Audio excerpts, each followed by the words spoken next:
Welcome back. How y'all doing this morning? Get your motherfucking ass up. Get ready.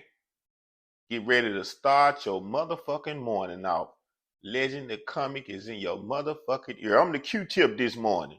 I'm here to get all the wax out of your dirty ass ear. Cause I know you didn't clean that motherfucker. You just jumped straight up, didn't brush your teeth, hopped in the car cause you running late.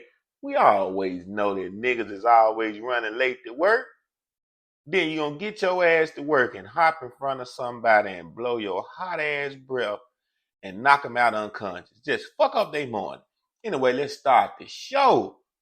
Put some fresh Mentos in your mouth or something. Mouthwash. Just do something.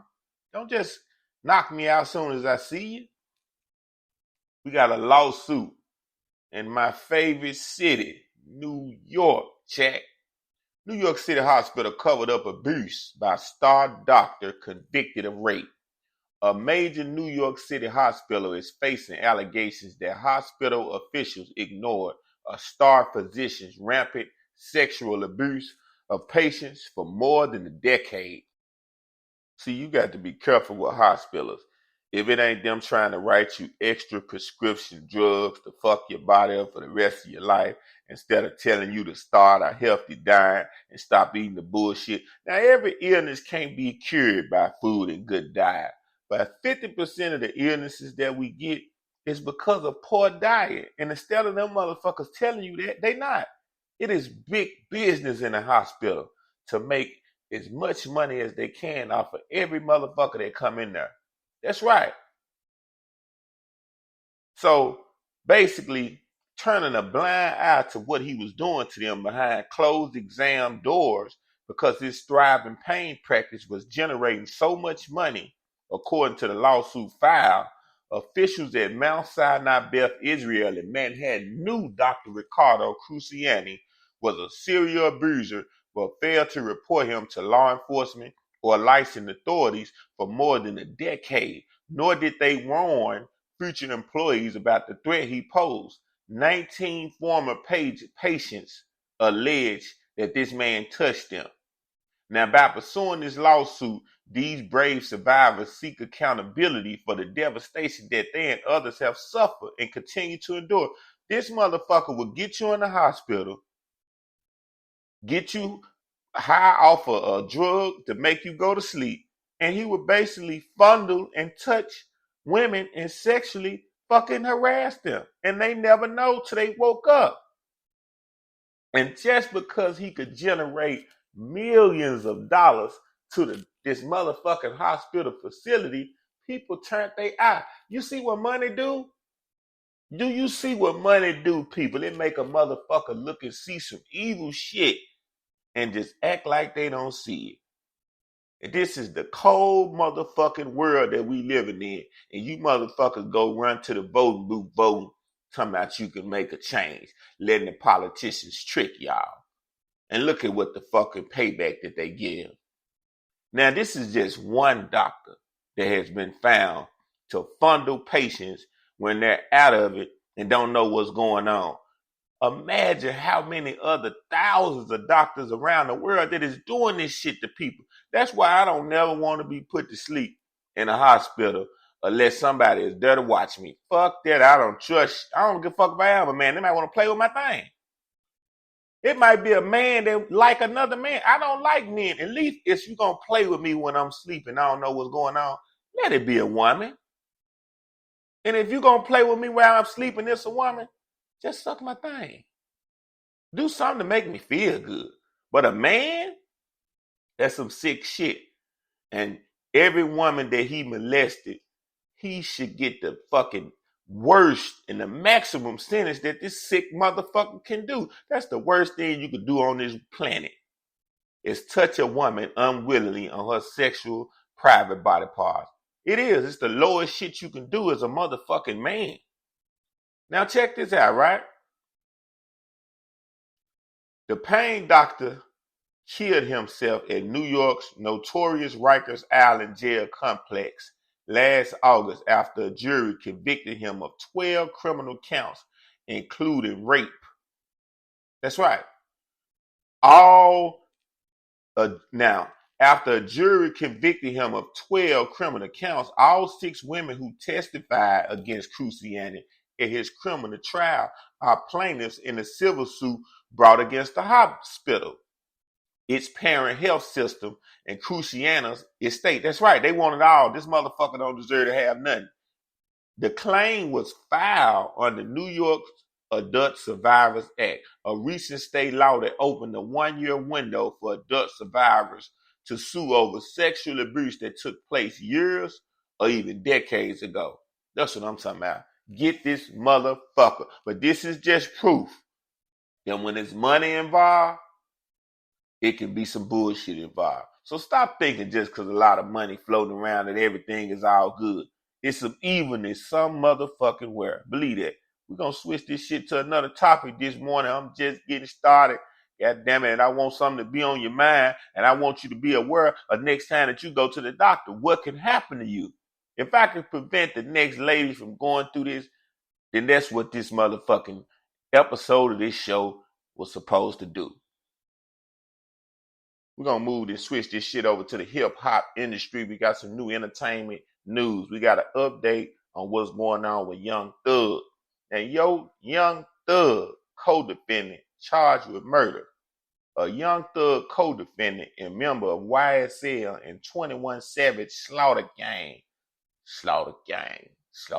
shit. Y'all don't know nothing about that 21 Slaughter Gang shit. Murder gang shit. Anyway, this shit sound good in this song, but it's fucked up when it's happening to you in real life and they about to throw the book at your motherfucking ass. Anyway, Cadorius Dorsey, who is already serving a life sentence without parole for his role in the 2019 murder, now stands accused of murdering Xavier Orlando Turner by shooting him at the Old National Village Discount Mall in College Park on January 8th of 2020. That means somebody snitching like a motherfucker, and they finna start telling about a lot of shit that these niggas done did. Now, what's so crazy and amazes me is how you niggas get $1 million contracts and then this is what these niggas did. I done figured it out. You done gave your niggas some money so they can buy some work, hustle in the hood, and start an operation. That's the backwards shit in the world. Because when niggas come from nothing and go to something in the hood without having a contract, what always happen 80% of the time? Niggas get cased up, bodies start dropping, niggas start telling, niggas going back to being broke from when they started, everybody getting time, nobody win. So nigga, why would you get a big old check in the industry and then try to do this shit like you're gonna be something different? Anyway, I'm gonna finish on with the story. I'm just saying, niggas don't think. According to court docs obtained by All Hip Hop, Turner and another man were shot after allegedly engaging in an altercation with Dorsey. The suspect reported left and fled in a black Nissan.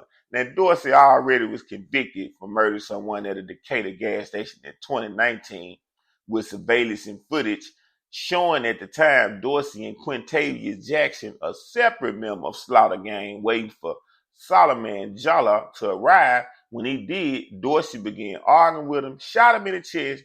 Then they grabbed dude's bag before fleeing, which they're led to believe contained large amounts of cash. That's what the fuck I'm talking about. These niggas get a rap check going from being broke in the hood to having a bunch of money, and you niggas want to go back in the hood with the money. Boy, niggas get dumber and dumber by the motherfucking day. Niggas don't want to make it out the hood. They don't. Like I say, I got love for every nigga across the globe that got a hustle in the hood to make it out. Do what you got to do, my nigga, and I want you to do it. We talking about these niggas that get out and go back. Ignorant motherfuckers.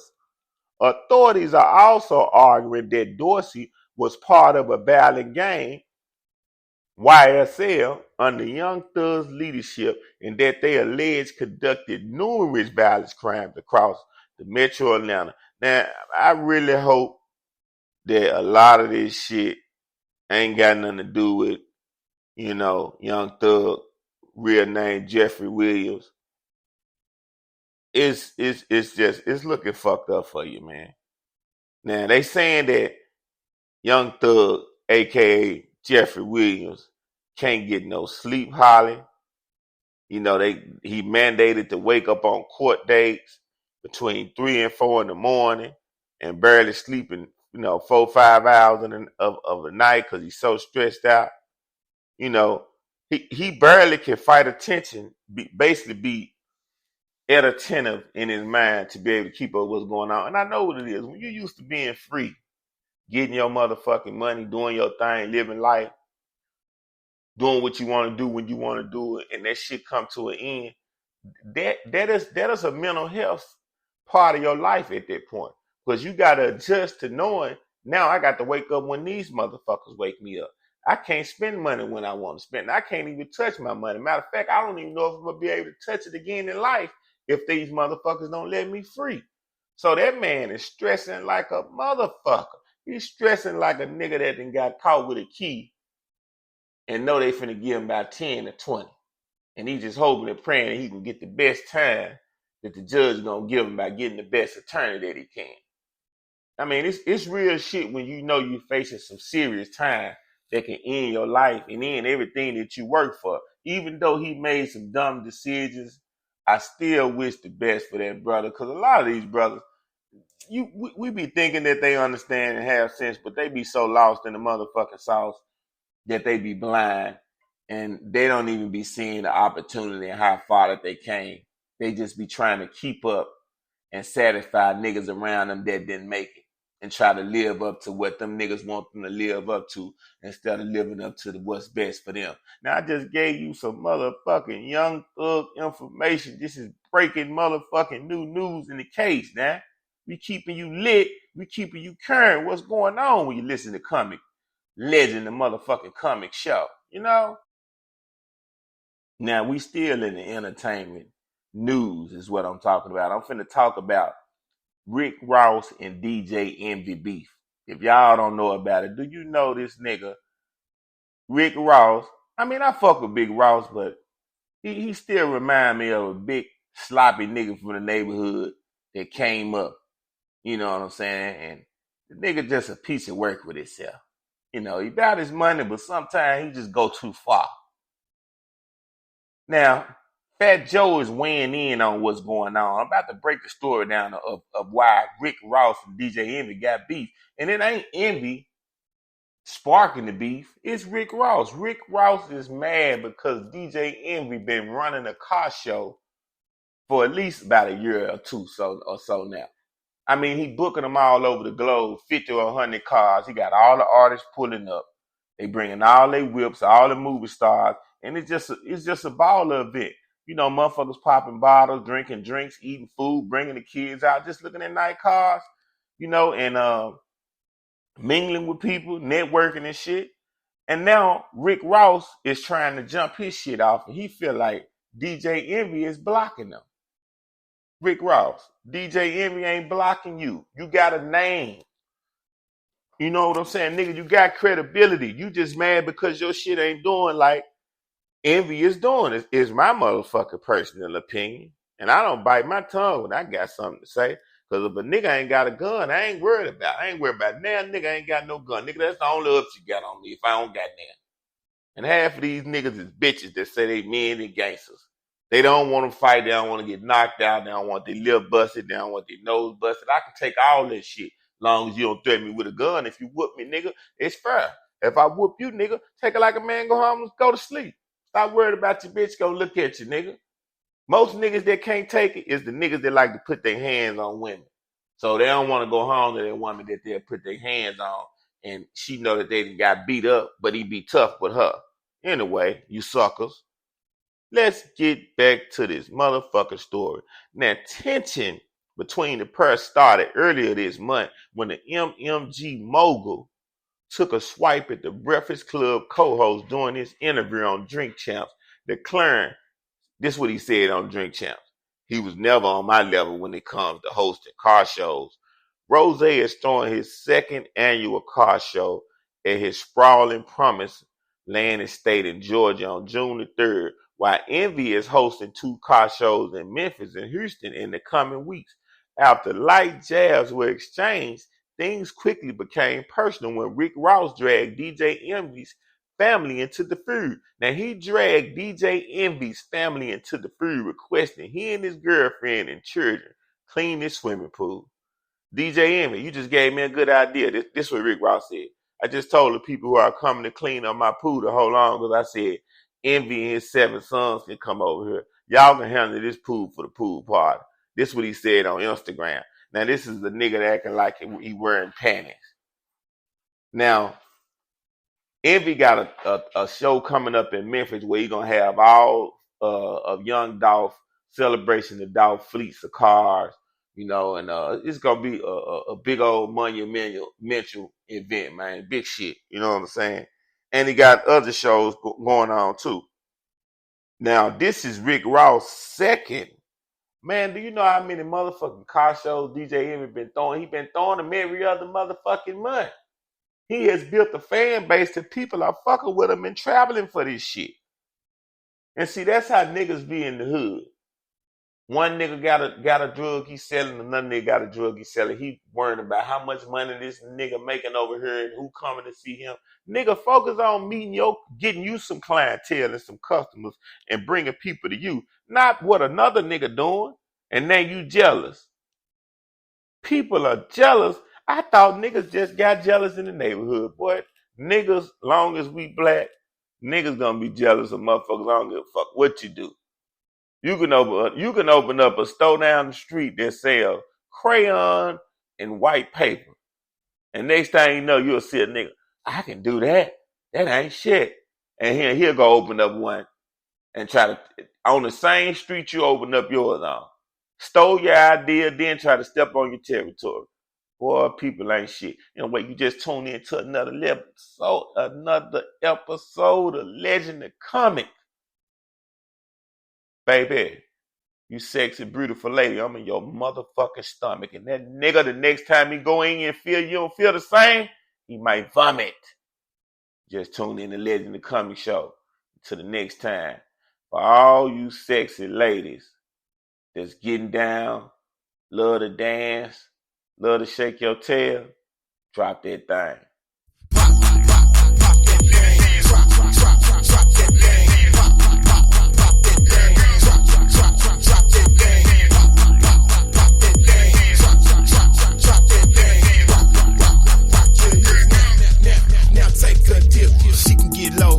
Get high, she's so sexy, she's so fly, working her hips, rocking her body.